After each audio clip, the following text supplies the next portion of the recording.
Yes, guys, we are here with Roberto Martinez, the man who is handling Cristiano Ronaldo and co for Portugal in the Euro 2024. He's looked after the golden generation of Belgium. He has got them to be number one ranked in the world for 4 years straight, by the way. This guy's handled some of the biggest talent the world has seen in our last generation. Roberto Martinez. It's a 5 with 5 and you already know this. I'm most excited to talk to you about Portugal because you've got a Euros, you're going into Euro 24, and you've got some ridiculously talented players in this squad as well. I mean, you have to name some of them first. I mean, I don't think we need to, do we? Wow, Ronaldo, Bernardo Silva, Joao Felix, Bruno Fernandes, Rafael Cancelo, Jota, Rafael Leão, Ruben Neves, like Diaz. What's the potential of this team? Given that you've managed a golden generation of Belgium and was number one ranked team for 4 years, what is the potential of this team given the experiences you've had before this? I think obviously you need to measure all the aspects that we talk about: the individual, the talent, the experiences that they have in a club level. You're mentioning players that they are under pressure of winning titles, of winning every game, and that creates something special that helps you to win big games, something that you cannot work at international football. It's very, very difficult to see a case of a group of players that they never won anything at club level to be able to win at an international level. Very difficult. In Portugal, you got 4 generations because we're talking about the list of players. If you were going to mention them in generations, you got Pepe at Porto and Cristiano Ronaldo at Al Nassr now, 39 and 40 years old. And then in the lower end, 19 years old, Joao Neves, and 20 years old, Antonio Silva, both playing every game for Benfica. We're talking about Joao Neves, that he was born when Cristiano Ronaldo was playing his first big international tournament for Portugal in 2004. So this is a group of players that they got incredible talent and an incredible commitment for the national team. So then after that is, at Rio. One thing is being consistent and winning games, and we had 10 games in the qualifiers and we won the 10 games. So the consistency, the commitment, the desire to enjoy playing international football is there. Then being able to win a big tournament is down to details. There is false perception of the winner. When we talk about the winners, we all feel that they turn up and they win 3-0 every game. That doesn't happen. If we look at Spain, world champions in 2010, everyone speaks about the best national team ever. They lost the first game. They went into a penalty shootout. Cardozo with Paraguay missed a penalty. The moments and the 1v1 of Arjen Robben. Argentina the same, isn't it? Exactly. So small details. So what prepares you for the small details? That sense of expecting the unexpected, facing the adversity, and those aspects come with games being together, and that's the excitement that we're looking forward to. We got 3 games in the Euros now. Is how much we can grow in those 3 games. So I always felt that the winner of a big tournament is always in relation of the journey that they had in those 3 games. So you earn the right of arriving to a big tournament, and then there are 2 teams: the one that arrives and the one that he grows into those 7 games. And we're looking forward to have every aspect as clean and as ready as we can. I think I definitely want to talk about the 2 young players you mentioned. We will get to that because I think all of the people, the viewers that are watching this, want to speak about your first interaction with Cristiano Ronaldo, because he's such a prominent figure, just not only on the pitch but for the nation. What's your first kind of interaction with him? Do you make a beeline to go and speak to him direct, or what? How was that? Well, I think obviously it was important. Arriving to Portugal, I had the experience of arriving to Belgium, and what you learn is that you cannot, or in my case, I don't think I could work with a group of players without meeting them. Everyone knows the players, everyone can follow them. We got now the facilities of seeing everything that a player does in training, in games, but you need to meet the player or the person behind the player. So I got the list of 26 of players of Portugal, and I went to meet every player. Every single player? Every single Before player. a game? Before the first called up. Wow. And is there when one of the conversations obviously is all. Did you claim all your air miles and stuff like that? Well, I got a few air miles. At that point we got players. We got 80 players in the 5 top leagues, and obviously we got players now in Saudi Arabia. And Wow. but I think for me it was very important to be able to have a starting point with everybody. I felt that we couldn't lose one international camp. Sometimes you go into an international camp, you got 2 friendlies and you can start. Maybe then it would have been different, but here we had 2 qualifying games, and from the first day I had to meet the person before I could call them as players. And with Cristiano, I think when you take the national team job, in any national team, you carry a responsibility of almost grand respect to what the players done in the previous years before you were the national team coach. You cannot just arrive and say, well, in my eyes, I'm going to make a decision in an office because I don't like that style. I think that's not the way you can work in the international scene. You need to give a little bit of a respect to the player that is giving a service to the national team, and then give the opportunity to make decisions on a football pitch. And that's where we started. And obviously with Cristiano, it was a moment that I needed to know where he was. After 20 years of service to the national team, it was an opportunity. He's the only player that he could reach the milestone of 200 international games. So we're talking about something that Iconic. it's iconic, but it's going to affect probably the next 3-4 generations of Portuguese footballers that are coming through. So my conversation was quite open and easy, and straight away was to find out how he felt. And what probably now I realize that it makes him so different to the others is that he's got that hungriness. I feel that a player normally retires in the head, and the head retires when he feels something is not going on, or the body is not holding on, but it's the head that he makes the decision. In his case, he was ready just to give whatever the national team needed. And I think it was a very good conversation, but something that he set the stone of. I could see that he was ready to be important and to fight for his place in the national team. And he became our top goal scorer. He played 9 games out of the 10. He was suspended for 1 game. He was a great influence to be able to bring the new players into the national team, as well as create an experienced group that is ready to affect those moments that help you to win games. So how is he affecting the young players or the squad? Like, what's he like as a leader? I knew him and played with him when he was a young player and growing, left as the world's best player, Ballon d'Or winner. What's he like now as that elder statesman in the team? Well, the first thing is that sometimes we speak with the staff and you wouldn't tell that he's 39 years old, or you wouldn't tell that he's a player that has won everything. And I think that's a measurement. It's someone that he comes into training and he feels that he wants to be everything he does. There is a meaning.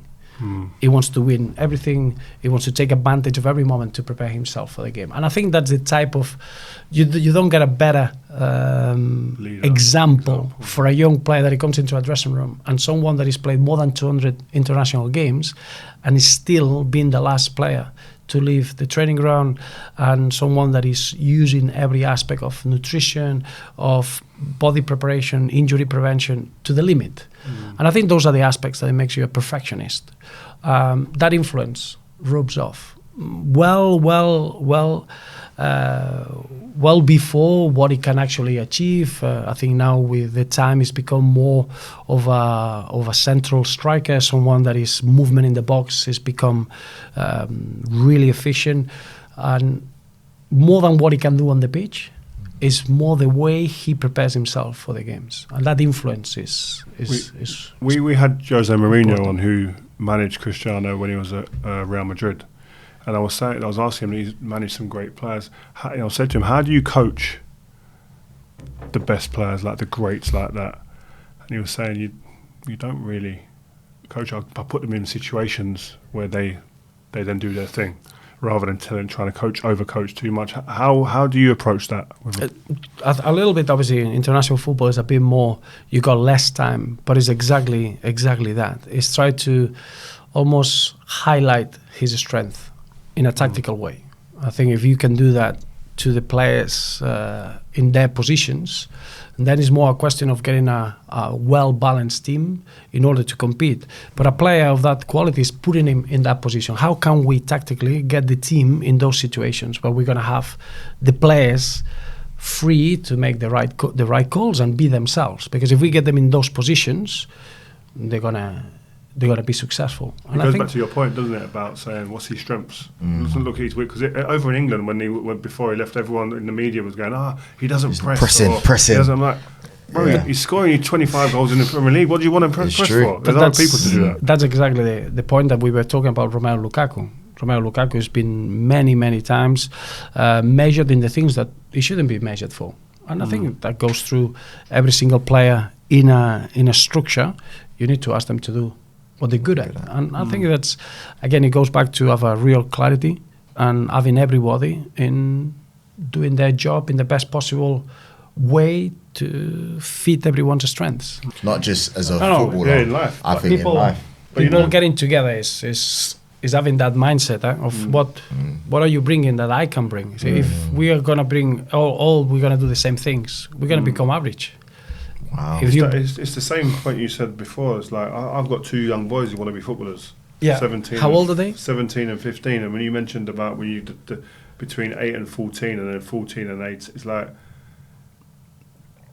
it's exactly. I didn't do it. I have not said it with as much clarity as what you said, but I've been really trying to hit home.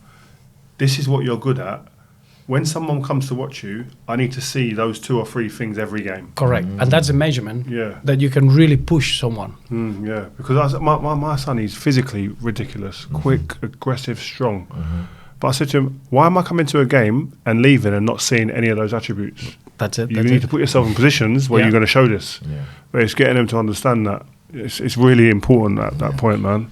I was going to ask, so obviously there's all these things that you're putting towards Cristiano, saying that we're trying to make sure that we see the best of him.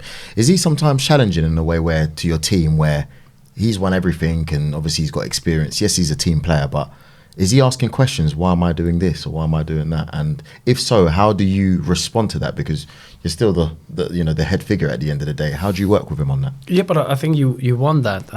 All the players that they are very good at something, they become perfectionists, and they're gonna be challenging. Otherwise, you're not gonna be at their best. You do want that, but you want it in a healthy way. I think it goes back to the attitude. I think there are a right way to approach aspects, and as a player, you can put your points across in a way that they are very healthy. But that's what you expect when you got individuals that they are elite, they're perfectionists, and they're gonna be sometimes triggered by aspects that they're not happy. It's very difficult for an individual that is so different to the others. Sometimes they get disappointed with players around them. And I think that's totally understandable.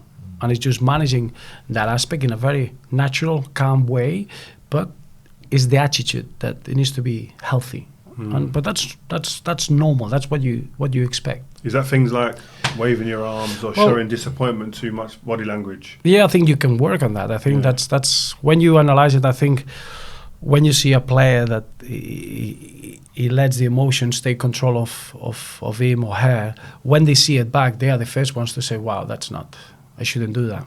You don't have to. Those are aspects that you almost need to work. This is controlling emotions. But normally, you that disappointment comes because you thriving for the best. At the end, you want the same than the others. The disappointment comes because you want to be the best in every action, and if someone doesn't reach the same level, you get disappointed. So it gets a point that, okay, that reaction, try to control it because it doesn't help, but can we get the others to reach the level that doesn't trigger that emotion, because we should be better as a team. You do take that on board though, I remember Sir Alex Ferguson said to me, when I first joined United, I was coming out with the ball and doing that because I was getting the options, there weren't enough people showing, and he pulled me and said, "Real, you got to stop doing this with your arms on the ball." I said, "Why?" He said, "It creates a nervousness in the stadium." Wow. I said, "Stadium?" Oh my True. God. I looked at him, I didn't say nothing, I just went, "Okay." In my head I'm thinking, what are you talking about? And then a couple of weeks later he showed me a video, got one of the coaches to show me a video, and I saw what I was doing, and I thought, it doesn't even look good. It doesn't look right. I shouldn't do it. But I needed to see it to stop. Do you know what I mean? And then the impact it has on, and he was like, you listen to me now. I was like, right, well. That's incredible. But then little details as a manager are so important. But it is. But I think there are two aspects there. One, you need to stop doing that because straight away you're giving the chance to the fans to be unsettled because they know that you're not happy with the lack of options. But then the other aspect is, why do you have to put the arms there? Well, you haven't got enough lines of passes, but we need to work on that. I think when you got someone that is very, very good at what he or she does, and he gets frustrated, there is a reason for it. So in an environment that we're talking, we need to improve both aspects. One, okay, reduce that body language, but the other one is that you shouldn't have to have that reaction. So it's always managing. If that's in a healthy way, if you're happy to understand it and take and be autocritical, you're going to stop doing that. But the same way, next time, hopefully, you don't have to get that reaction because you got the 3 lines of passes in between. Yeah, exactly. And I think that's creating always, is bringing the level at the same. You don't want someone stopping, showing the arms because, okay, I haven't got that option, I'll play back. No, you want to be a team that he plays through the line. So it's almost reaching the best levels that the outstanding figures take you to. You got Cristiano Ronaldo as your number 9. You got other players that score goals as well. Creatively in your team, Bruno Fernandes, how important is he going to be for this team? Essential. He's had, I think it's been close to the 9 assists in 10 games. Wow. And he's, again, do you hear that? He's trying to. he has that capacity of doing what the game needs. Do you hear that? We had a game in Slovakia that for whatever reason, you know, I'm an Odegaard He's an Arsenal fan, so he hates everything Arsenal. Man United. That's what happens. Sometimes we come in the games with the top on. No, he has this attribute of appreciating what the game needs. And we had a game, for example, in Slovakia. It was really tough. They surprised us with how high they were pressing us, and they stopped us.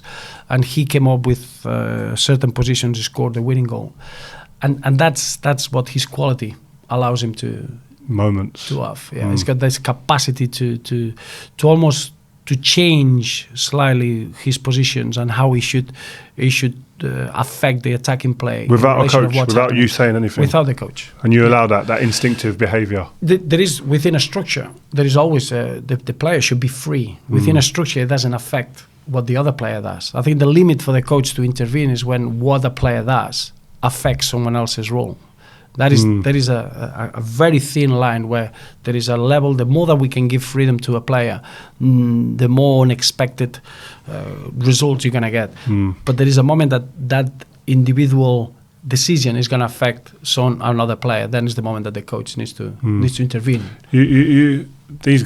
Some of these guys, they say about Bruno, he's a volume player because he takes so many risks. He's gonna get good stats and good assist numbers. What do you say to that type of comment? No. I think you need to.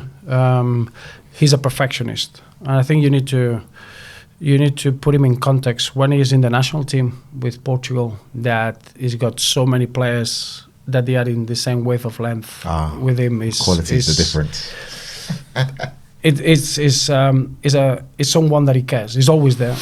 It's very, very difficult to see a player like Bruno that is not missing any games for Manchester United, and I think that's the biggest probably a manager, the best let's say the best way that you can show your important role in the team. Availability is the moments that you are selected. I see that you mentioned something about coaching Bernardo Silva as almost a perfect player to coach. Can you just tell us why? I think it's the intelligence of Bernardo. Bernardo is a player that when you see his time in the French league with Monaco was a proper right winger, always working in that structure, and then he became more of a inside player. Arrives to Man City and is almost played everywhere, even as a left back. 9 as well, left back, and CDM. And it's because the intelligence of the way that he sees the game. Without a doubt, he's going to be a manager when he retires. Without a doubt. Because he's got this capacity of understanding of the game, and when a player plays the game, normally he understands his role. He understands what the others are doing and how can he help with his positioning the player next to him, and a player with an incredible capacity for turning. Is something that we don't get enough in the game. Players that they can turn.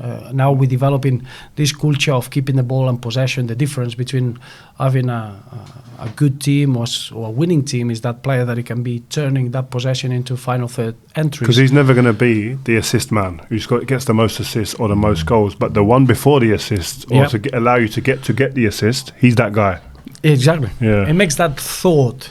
There's a lot of things that when you watch a goal, you always look back, and is a lot of an individual quality, an intuitive moment. With Bernardo, there is always a thought. There is a line. It's something. He's dragged the fullback out, or he's tried to go inside to open the space, or he's always someone that is stopped the tempo to be able to open the space. There is always a thought. But then is this hard work, someone that is has got this intensity to fit into the modern game, and he's got an incredible brain. I love him. For me, he's my favourite. Like, he really is. He's that incredible. But you were talking about the young players. Man United have been linked with Joao Neves. I actually spoke to him, weirdly enough, a few weeks ago. His mother passed away, unfortunately, and so I just DM'd him. I've obviously been in that situation, and I thought a young kid on his starting his journey, and he was playing it immediately after as well, and. Yeah, I just reached out to him and said if he ever needed any support or a chat or whatever, and he came back to me actually quite quickly, and it was really nice. But we're seeing him linked now with Man United. Like, how good is this kid? When you first saw him, what was your initial thoughts immediately? Well, the first time I saw him was with the under-19s, and it was interesting because he was always playing more in a deeper role. So is this player that's in front of the centre halves, very good tactically. He's just someone that he assesses the game really well.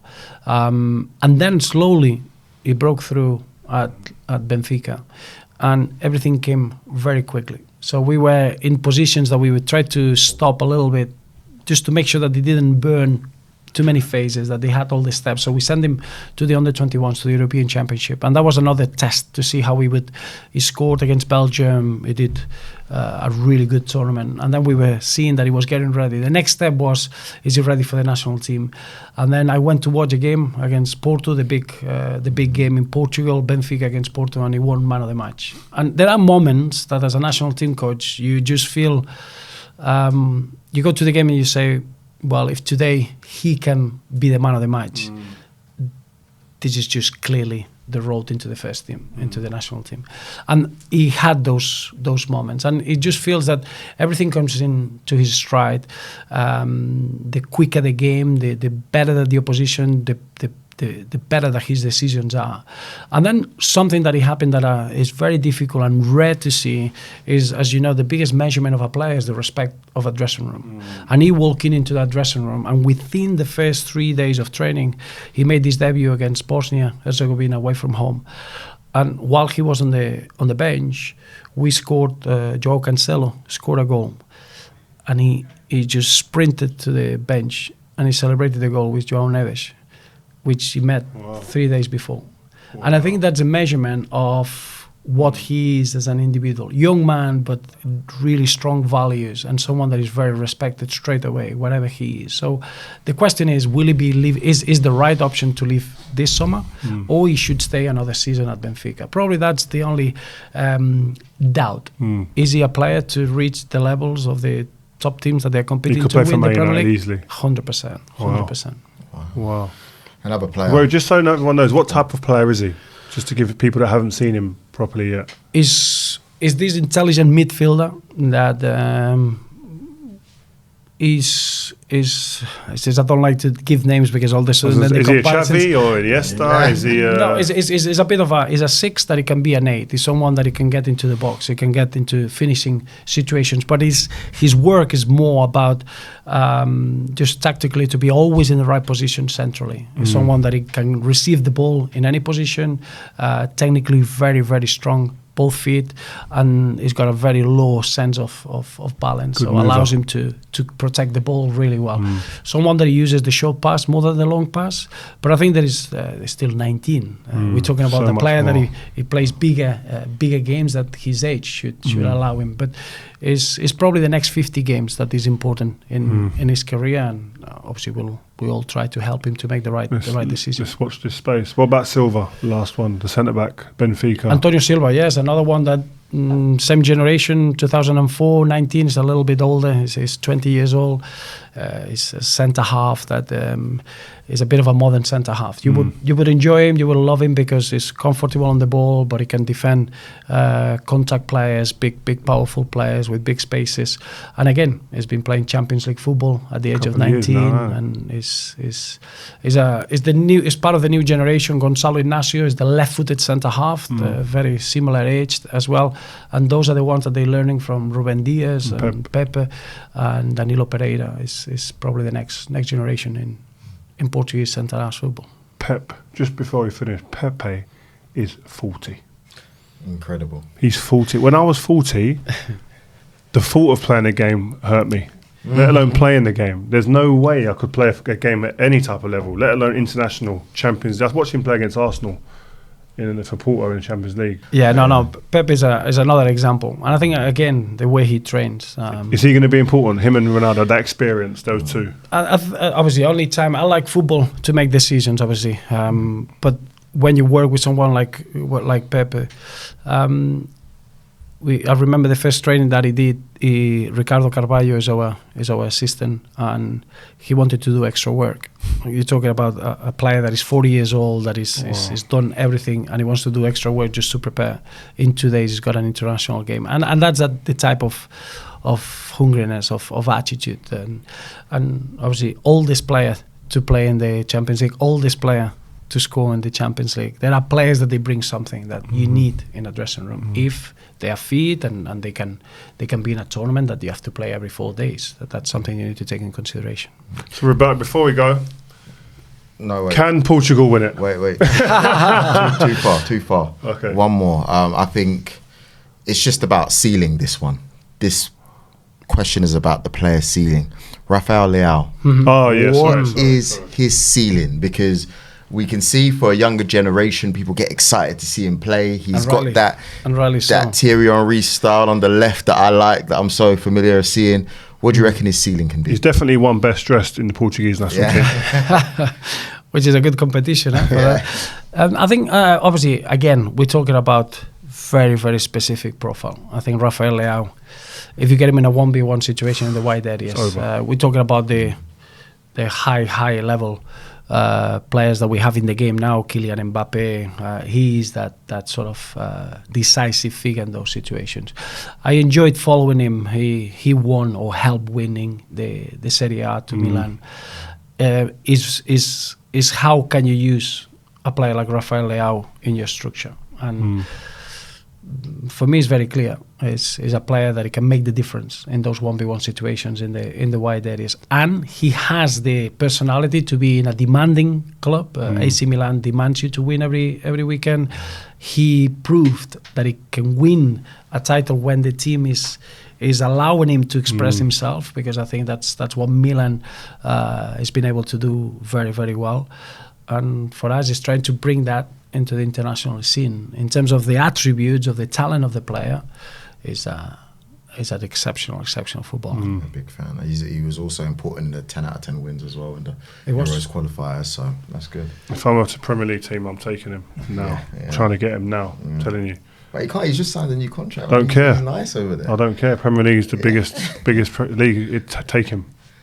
I would. If I'm Man United, anyone. Imagine Pep coaching him as well at club level. Yeah. Or Klopp. Imagine, I actually wouldn't want him to go to any of those two teams. But yeah, you know what? I look at it and I just think, you know what? Roberto's so lucky, man, to be going to training at international level with all these players at his disposal. Like, it just must be a dream case scenario for you when you've got to just sit there and say, listen, I'll put this out there. This is the game plan, guys. You guys go and do it. It's an easy job, really, isn't it? Well, to be fair, in football, the best thing is to play the game. Play the game. So the second best thing is to be able to be in that position. And the third best is to be sitting where I sit and talking about it. But I want to say thank you so much. Listen, Roberto, I know you're busy. Really want to say good luck as well for the tournament. I hope you come second to England in the final. That would be great for me. No disrespect, because I'm English. I've got to support my team. But I think you, England, France. It's one of you three. I don't see no one else. I don't think there are favourites in this tournament. I think you look at it at the squads and the way that the national teams are growing. I think there are 7 national teams that on the day, small details can allow you to 7? progress. I don't see no one outside 3. Well, I think you cannot. Who else? Germany, when you look at the world rankings, Germany's played 2 years friendlies. So there is not the relationship between the actual quality that they have and playing as a host and that mentality. Yeah, that means I something. remember talking to Michael Ballack, they always said that when you put that German national tip on means that you have to win. And I think that creating that is one of the biggest challenges that we have as national team coaches, that the team goes into a big tournament believing that you can win. That's a big aspect. And the Germans and the Italians, they go into every tournament believing that they should be winning. And I think those 2 national teams, you then have to look what's happened in the last 2 years is when they are in a tournament, they're always competitive. And then, as you mentioned, I think England, Spain, France, Belgium, because the way that they've been working leading up to the tournament, and then Portugal is 7. There are 7 nations that everyone should be in their own right, believing that they can go far. But again, is that false perception of the winner. Big tournaments are won by very small details. Last question from me. Sorry, another one. It's my second last question. England, what threat do they pose? Well, I enjoyed, obviously, we faced England twice in the 2018 in the World Cup, then in the Nations League. And I think what Gareth Southgate has created is that club-level feeling. I felt that many years, sometimes you were talking with former players that when they faced England, they could feel it, that it was a little bit of a group of players coming together. But now there is a feeling, I think Gareth Southgate has created a very modern group that they enjoy playing for England, that they feel together. Tactically, they can be very flexible, a really difficult opponent. And I think that's the feeling that it goes down to what Gareth Southgate has been able to achieve. I think Bellingham's going to be the difference for England this year. I hope you're right. I think that's what in the national teams you always look at what the players are doing at club level, and I think you're looking at historically foreign players arriving to Real Madrid. It's not difficult to arrive and be probably the center of any project, and I think what Jude Bellingham has done there is going to have a repercussion for the national team, and you're not going to see many players in the history of a club like Real Madrid that they had the impact that he's had in the early months. So. Watch this space, guys. Man, I think that's a perfect way to end the interview. Roberto, thank you very much for coming through. Really appreciate it. You've dropped knowledge on myself and the whole team and the audience that we really appreciate. I'm clipping up some stuff for my kids. Yeah, Trust me. It's true. It's really good life lessons. It's been a pleasure. Actually. So thank you very much, and good you. luck a little bit. I understand. You know. Thank you. Pleasure. Yeah. Really. Guys, Thank please you. make sure you like, share, comment and subscribe. Keep on watching. We will be back with top class guests really soon.